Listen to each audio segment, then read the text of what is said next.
নমস্কার বন্ধুরা, নবদিগন্ত চ্যানেলের পক্ষ থেকে আপনাদের সকলকে জানাই স্বাগতম। তো বন্ধুরা, আজকে সকালে সকলকে গুড মর্নিং জানিয়ে আমি আবার একটি নতুন আপডেট আপনাদের জন্য নিয়ে উপস্থিত হয়েছি আমার নবদিগন্ত চ্যানেলে। তো আজকে আমি আপনাদের সাথে যে আপডেটটি শেয়ার করতে চলেছি সেটি হচ্ছে 60,000 প্রাথমিক শিক্ষকের ভাগ্য কিন্তু আজকেই জমা পড়তে চলেছে কলকাতা হাইকোর্টে। বিচারপতি রাজাশেখর মান্থার নির্দেশ মতো সিবিআই কিন্তু জমা করতে চলেছে আজকেই 60,000 প্রাথমিক শিক্ষকের ভাগ্য। তো প্রাথমিক শিক্ষকদের ভাগ্য কিন্তু আজকের যে সিবিআইয়ের রিপোর্ট, সেই রিপোর্ট জমার উপরে ডিপেন্ড করছে যে তাদের চাকরি থাকবে কি থাকবে না। তো এই সম্পর্কে বিস্তারিত আলোচনা করব এবং এছাড়াও নিয়োগ দুর্নীতির আসল মাথা কে, যেটা কিন্তু প্রাক্তন বিচারপতি অভিজিৎ গঙ্গোপাধ্যায় বারংবার চেষ্টা করেছেন এবং সিবিআইয়ের উদ্দেশ্যে বারংবার নির্দেশ দিয়েছেন যে সে আসল মাথাকে ধরার, কিন্তু এখনও পর্যন্ত সেই আসল মাথা কিন্তু ধরা পড়েনি।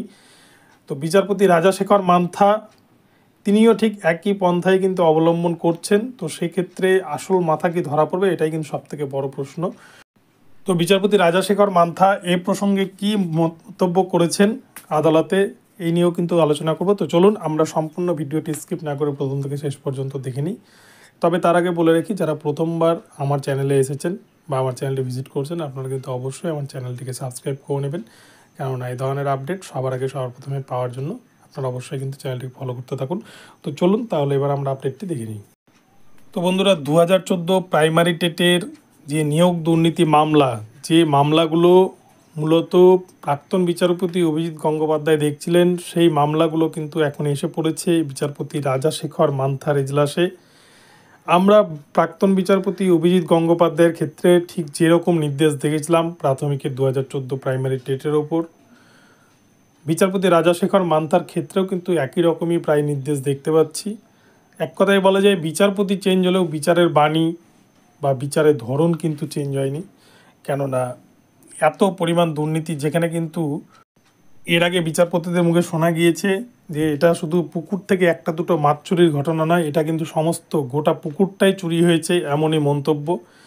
আর বলবেই না কেন, যেখানে প্রাইমারি বোর্ড সোজা বলে দিচ্ছে তাদের কাছে প্যানেল লিস্ট নেই, তাদের কাছে ওএমআর নেই, তাহলে কিসের ভিত্তিতে তারা তাহলে নিয়োগটা করলো, এটাতে একটা বড় প্রশ্ন থেকেই যায়। এবং যে 2014 প্রাইমারি টেট নিয়ে এত জলঘোলা হচ্ছে, 2014 প্রাইমারি টেট থেকে 60,000 মতো শিক্ষক নিয়োগ করেছে প্রাইমারি বোর্ড। তাছাড়াও এবছরও কিন্তু 9,533-এর প্যানেলে 2014 প্রাইমারি টেট থেকে অনেক ছেলে মেয়ে কিন্তু চাকরি পেয়েছে যাদের রেগুলার ডিএলএড ছিল।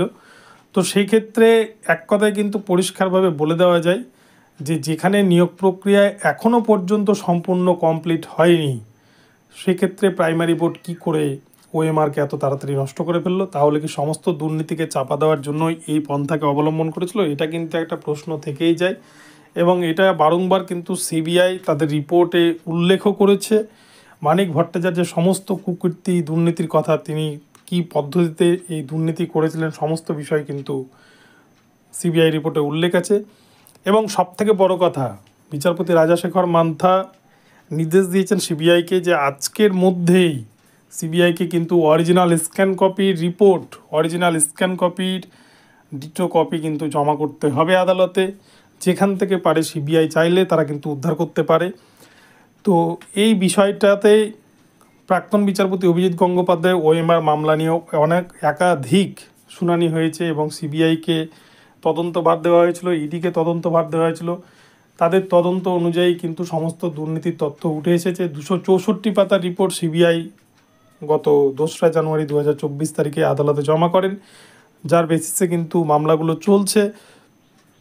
তো সেখানেও কিন্তু ওএমআরকে নষ্ট করে দেওয়ার তথ্য মিলেছে, যেখানে 22 লক্ষ ওএমআরকে নষ্ট করে দেওয়া হয়েছে 3টি কোম্পানির হাত বদলে। সেগুলো কিন্তু ওড়িশার বালাসোর শহরে গিয়ে একটি পেপার মিলে র ম্যাটেরিয়ালস হিসেবে ব্যবহৃত হয়েছে। 268 কুইন্টাল ওএমআরকে নষ্ট করা হয়েছে, যেগুলি কিন্তু সমস্তটাই 2014 সালের ওএমআর কপি ছিল। তো ওএমআর নষ্ট করা হলেও যে কোনো রিক্রুটমেন্ট সংস্থার কাছে কিন্তু ওএমআরের স্ক্যান কপি থাকে বা থাকাটা উচিত। এনআইসির সার্ভারে কিন্তু এগুলো সব থাকার কথা।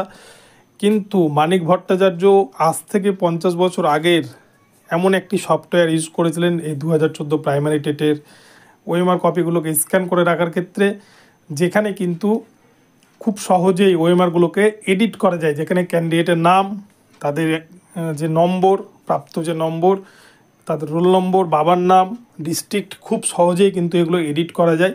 অর্থাৎ প্রাইমারি বোর্ডের কাছে যেটা রয়েছে ওএমআর স্ক্যান কপি বলছে যে তারা যেটাকে, সেটা কিন্তু এডিটেবল, এবং ক্যান্ডিডেটরা আরটিআই করার পরে তাদের কাছে যেটা রিপ্লাই দিচ্ছে পর্ষদের তরফ থেকে, অনেককেই রিপ্লাই দিচ্ছে না, কিন্তু যাদেরকে রিপ্লাই দিচ্ছে সেটা কিন্তু অরিজিনাল ওএমআর কপি নয়, সেটা কিন্তু ডিজিটাইজড ওএমআর কপি, যেটা খুব সহজেই এডিট করা যায় বলে মন্তব্য করেছেন সিবিআই আধিকারিকেরা।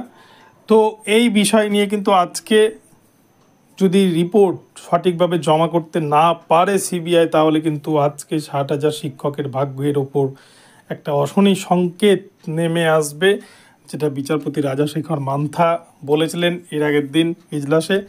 তো সেই মোতাবেক সিবিআই কিন্তু যথারীতি রিপোর্ট জমা করার চেষ্টা করবে, এবং 60,000 শিক্ষকের ভাগ্য কী হবে তা হয়তো আজকে বিকেলের মধ্যেই আমরা জানতে পারবো, যে সিবিআই ঠিক কী প্রকারের রিপোর্ট জমা করলো, বা আদৌ তারা অরিজিনাল ওএমআর স্ক্যান কপি উদ্ধার করতে পেরেছে কিনা প্রাইমারি বোর্ডের কাছ থেকে। আর প্রাইমারি বোর্ডের এত দুর্নীতির মূলে কে রয়েছে সেই নামটা জানতে পেরেছে কিনা সিবিআই, এটাও কিন্তু একটা বড় প্রশ্ন।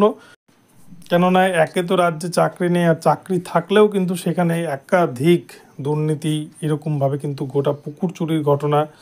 তো যে সমস্ত কারণে কিন্তু অনেক হাজার হাজার ক্যান্ডিডেট যারা নিজেদের যোগ্যতা থাকা সত্ত্বেও কিন্তু বারংবার বঞ্চিত হয়েছে। তো এই সমস্ত বিষয়গুলো কিন্তু সামনে হয়তো আসতে চলেছে সিবিআই রিপোর্টের পরে। সিবিআই যদি অরিজিনাল ওএমআর সিট জমা করে দিতে পারে, অরিজিনাল ওএমআর স্ক্যান কপি, তাহলে হয়তো সমস্ত সমস্যা মিটে যাবে। 60,000 শিক্ষকের ক্ষেত্রে কোনো ছেদ পড়বে না। কিন্তু সিবিআই যদি এই অরিজিনাল ওএমআর স্ক্যান কপি উদ্ধার করতে ব্যর্থ হয়, তাহলে কিন্তু কি হবে সেটা ভগবানই জানে। এবং ইন সার্ভিস টিচারদের উপরেও হয়তো আবার ঠিক যেমন 32,000-এর রিপ্যানেল মামলা ডিভিশন বেঞ্চে রয়েছে সুপ্রিম কোর্ট থেকে ফেরত, এটাও হয়তো ঠিক ওই রকমই হতে পারে, বা সুপ্রিম কোর্টে তো যাবে, এটা তো বাস্তব। কেননা কেউ কিন্তু কাউকে 1 ইঞ্চি জমি ছেড়ে দিতে রাজি নয়। তো দেখা যাক আগামীতে মামলাটা কোন দিকে এগোয়। এবং আজকে সিবিআই রিপোর্টের ওপর কিন্তু অনেক কিছু ডিপেন্ড করছে। এখানে বঞ্চিত ক্যান্ডিডেটদের ভাগ্য জড়িয়ে আছে, 60,000 ইন সার্ভিস টিচারদের ভাগ্য জড়িয়ে আছে, এবং যারা আগামীতে প্রাথমিকের শিক্ষক হবে বলে ভাবছে তাদেরও কিন্তু এখানে ভবিষ্যৎ জড়িয়ে থাকবে।